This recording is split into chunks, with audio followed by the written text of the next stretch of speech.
Can you see it? It's right there, hidden behind an assortment of vibrant colors and corporate branding schemes. Look closer. Past the nearly 200 tons of handmade American steel. And beyond the highest quality, custom designed electrical components and systems in the industry.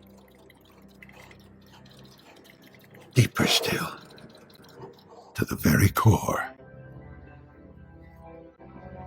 That's where you'll find it. The heart of NRE. Heart is what makes us who we are. Heart is why NRE products and services are made with more. More precision, more grit, and more passion.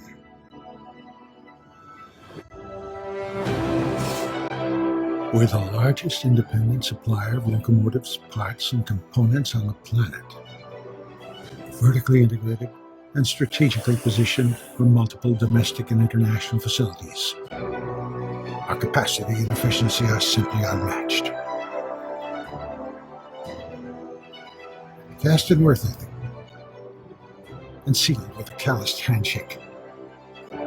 We design real solutions for real-world challenges.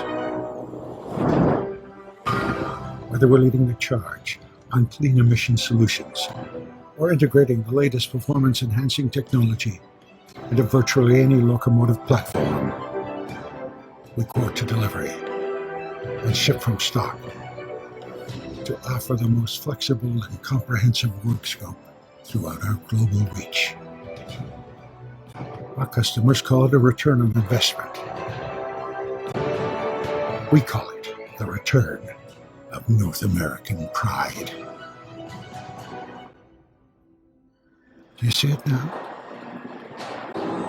It's there. A raging fire that burns inside each and every designer, welder, engineer, and NRE team member. Heart is our anthem. Passion is our fuel. They drive us towards success, push us beyond boundaries, and they guide us to you. Heart is what moves us forward.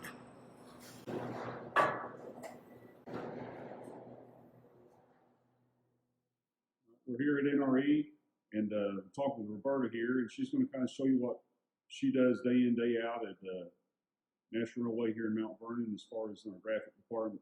She does all the decals and makes all the pre-mast stuff and everything for the locomotives for the painters. So we'll let her kind of run through what her job entails. Okay, right now I'm in a program called CorelDRAW, which is similar to Adobe Illustrator. This is where we use this mainly to design all of our decals and our graphics, and you can change color, sizes, and so forth in that. Once we get it developed in this program, we save it as a PDF, and then we have two different machines in here. We have a cutter, and then we have a printer cutter. To do this particular graphic, it gets, like I said, saved as a PDF and then gets sent to the software that's attached to the printer, and then it gets printed out and or cut. Also have another program, if you're familiar with CAD drawings or CAD Link. This is connected to our cutting machine over there. I can go ahead and get this started cutting to show you how it's okay. So it just gets sent to the cutter, and it should start cutting here in a second. There it goes.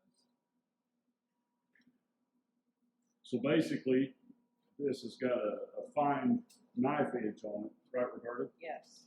And it's actually mapping everything out right now, and then it's actually cutting the decal surface. The design that I have on the program, I cut it out exactly, same dimensions and everything.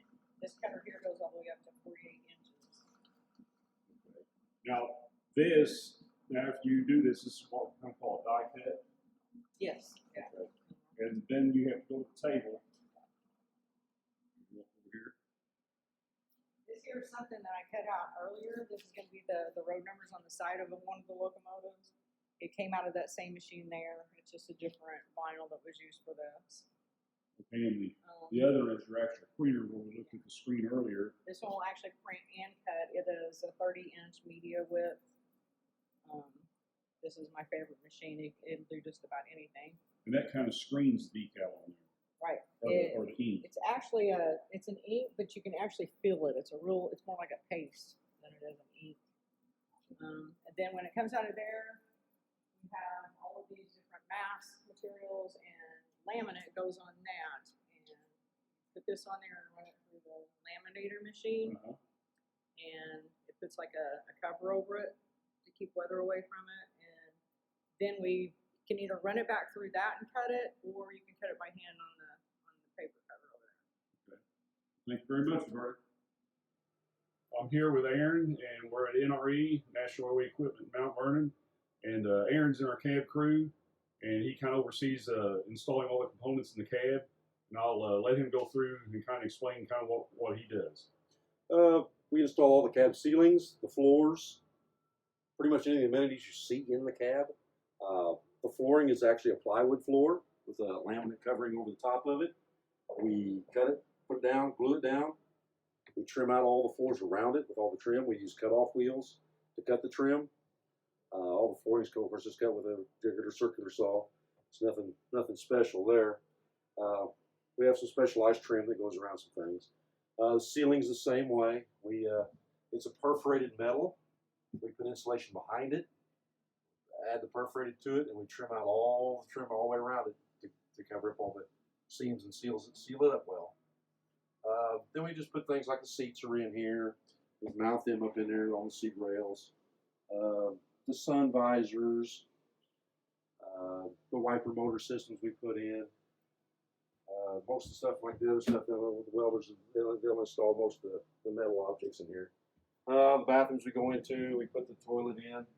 It is welded down, and we have to tighten it down with the bolt it down. Now, Aaron, I see a lot of things I see pop rivets.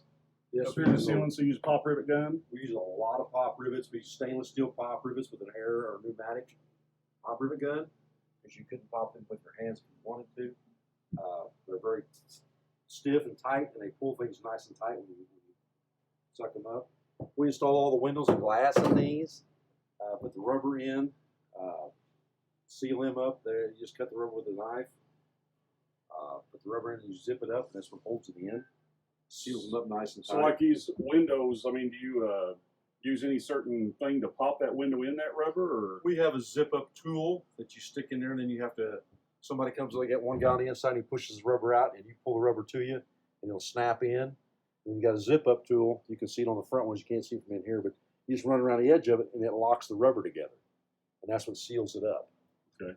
So a lot of the skills you have to use basically is kind of in your carpentry a lot of area carpentry of work. skills. You have to know how to read a tape measure. Okay. And that's a big plus. Right. You'd be surprised how many people don't. But I mean, it's a lot of carpentry skills in here. How to measure, how to cut angles, how to make angles on certain things. Because this is a bent piece of metal. It's not just two pieces of metal put together. We used to make it in two pieces. Now we make it in one. It looks a lot cleaner, a lot nicer. Looks a little more professional. We install the air conditioners in these, which is it's a drop-in unit. It works really well. We plumb it in. We plumb all the drain lines into it, all the way out the cab. Of course, the electricians hook up all the wiring and stuff like that. We don't really do that. That's on them. Okay. I think this is a pretty nice job here. It looks. I know the customers really like the quality and stuff that we give them whenever they come look up their locomotives. And Aaron, we appreciate your time and thank you. You're welcome.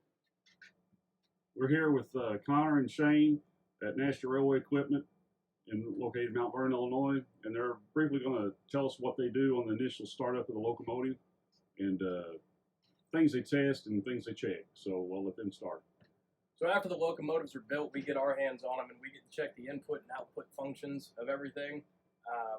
We meg and high pot to make sure Nothing's tied in where it shouldn't be. We eliminate the grounds before startup.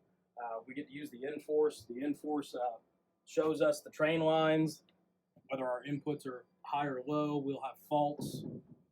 From there, we'll diagnose on how to fix the problems.